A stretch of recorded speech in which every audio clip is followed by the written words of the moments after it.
আসসালামু আলাইকুম রহমতুল্লাহ। এই যে আমার ইয়োলোইংয়ের ফিমেলটা অসুস্থ অনেকদিন ধরে। ওকে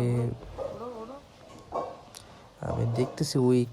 আমি ভাবছিলাম রিট্রিট করতেছে ওই জন্য উইক হয়ে গেছে, উঠতে গেলে পড়ে যায় ঠাস করে। তো আজকে উঠতে গিয়ে বেশ ভালোই ব্যথা হয়েছে, যে ঘাড়ে একটু ঘাড়ে ব্যথা হয়েছে। তো আমি এক ভাইয়ের কাছে পরামর্শ নিই। উনি আমাকে B1 B2 B6 খাওয়াইতে বলে পানির সাথে আমি দিয়েছিলাম, কিন্তু সে পানি টানি খায় না, খাবার দাবার টুকটাক খাইতে যায়, পড়ে যায়। এখন না খেয়ে বক্সের ভিতরে বসে থাকে। খাবার দাবারটাও মোটামুটি বলে যায় ছেড়ে দিচ্ছে, বেশিরভাগ সময় বক্সেই থাকে। এভাবে তো না খেতে খেতে তো মারাই যাবে। পরে আমি জিজ্ঞাসা করি ভাইকে কী করব।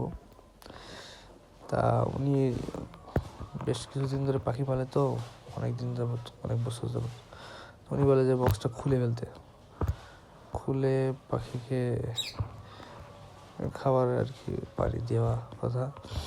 পরে আমি এই যে বক্স খুলি, এই যে আমার এই ইয়েলো রিংটা এখন নতুন খাঁচায় আছে।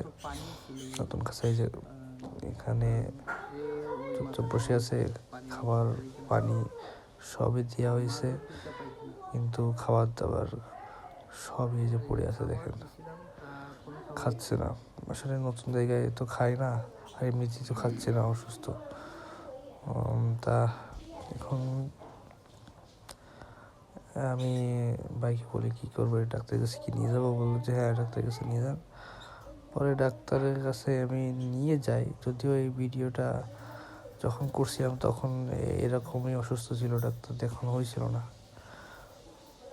পরে এখনও ডাক্তার দেখানোর পরে এখন আল্লাহর রহমতে খাওয়া দাওয়া করতেছে ঠিকই, কিন্তু এখনও এইরকমই বলা যায় উইক জিনিসটা এখনও আছে। এখন আল্লাহ